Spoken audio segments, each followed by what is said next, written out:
Hey everyone, this is Mr. Storm, and in this video, I'm going to show you how to create a 15, 20, 30 question quiz using ChatGPT for any content you're teaching, state standards, national standards, whatever, and dump it directly into Canvas, saving you a ton of time. Okay, so let's get into it.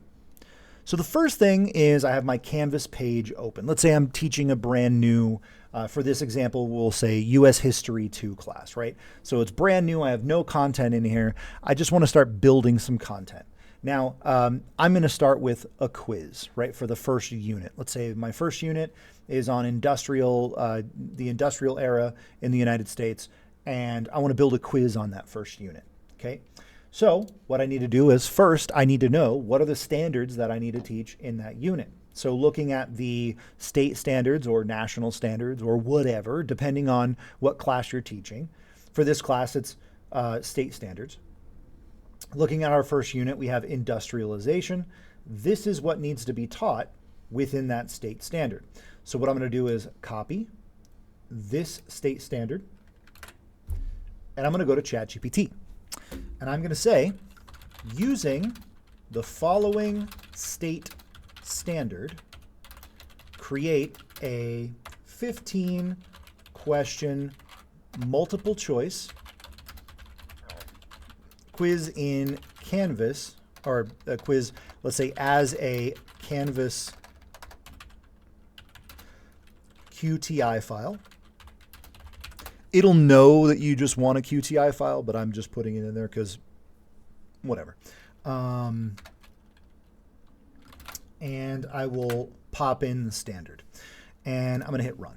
Now, it's going to take a little bit for it to analyze. By the way, if you didn't know this in ChatGPT, you can click the down arrow so you can actually see what it's doing and how it's building the content, how it's thinking, which is kind of interesting. I think it's interesting. Anyway, one important note, this will not work if you're using the free version of ChatGPT, right? I'm using Chat Plus. I pay for the $20 a month or whatever for Chat Plus. If you're a teacher and you're not using ChatGPT Plus, what are you doing? Like, I mean, it saves so much time. And this is a perfect example. So I'm going to let that run. I've already done this though. I've generated this quiz and I have the QTI file downloaded. Let me show you how we would dump it into Canvas. So let's assume we've got our QTI file. We've downloaded it from ChatGPT. It did its whole thing and then it built our file. We downloaded it. Now we want to go to settings, import course content, and we're going to choose qti.zip file, okay? And then in this box, we're going to drag our quiz, our Canvas QTI industrial quiz, right into that file or in that Dropbox area.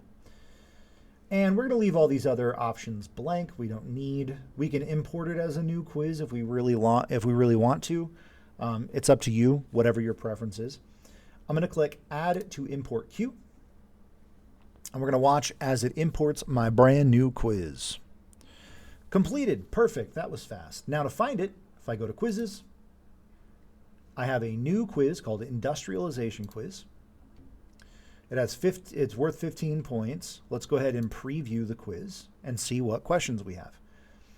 What is one major reason the U.S. experienced rapid industrial growth in the late 19th century? Decline in immigration, technological innovation, strict labor laws, decreased access to natural resources. So I know it's technological innovations. So I would want to go through and review all of these questions and make sure that they were correct. But it's given us a quiz, a full-on quiz about the state standards. It's all aligned to state standards. We didn't have to write any of these questions ourselves.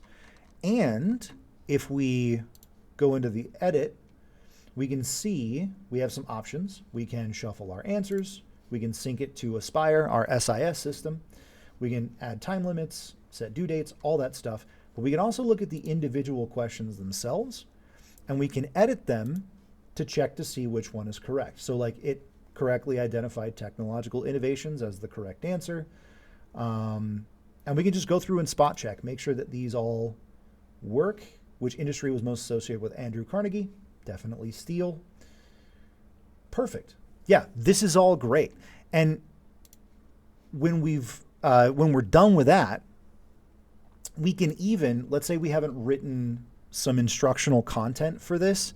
I'm a little over my 5-minute time, but I just want to show you one extra thing you can do, a way to expand on this concept. So in ChatGPT, you can also say, write an article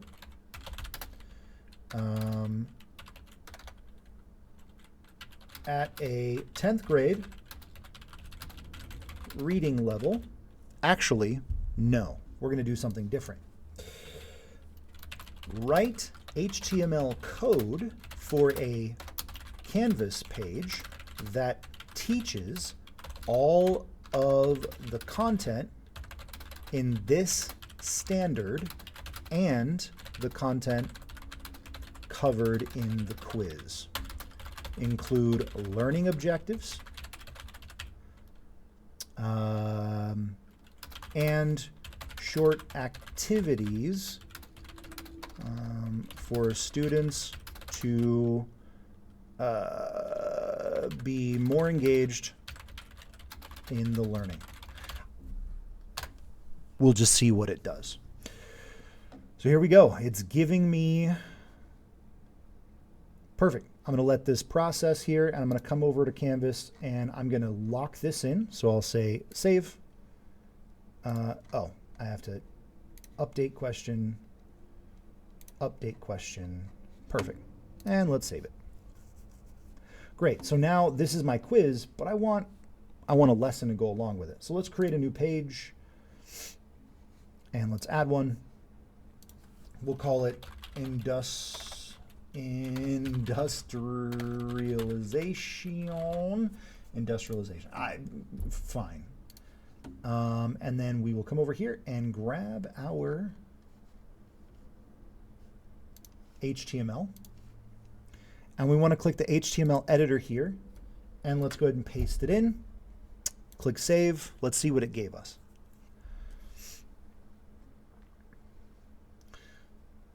All right, beautiful. We got a video on the Industrial Revolution from Crash Course. I love Crash Course.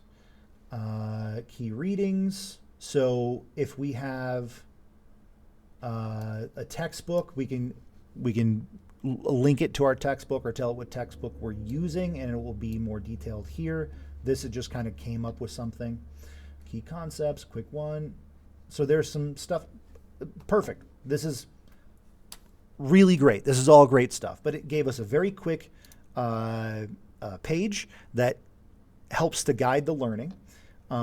This doesn't replace what you're doing in the classroom, but you can put in your lesson slides, videos you watch, all that stuff can be built in here. But this gives us a good framework to jump from, and it kind of shows kids what they should be doing, and then it leads directly into the quiz. So anyway, it's just an extra tip.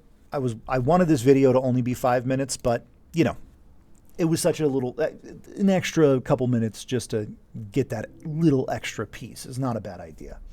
So hopefully you find this tip useful. Hopefully this helps you to create good content that's aligned to state standards quickly and save yourself some time. Remember, as with everything with AI, you always want to review everything for correctness and for, you know, just accuracy of what your intentions are. And there goes my light. I've been talking too long and the automatic lights turned off in my room, which means it's time I end this video. See you guys next time, and I'll be back with another tip shortly.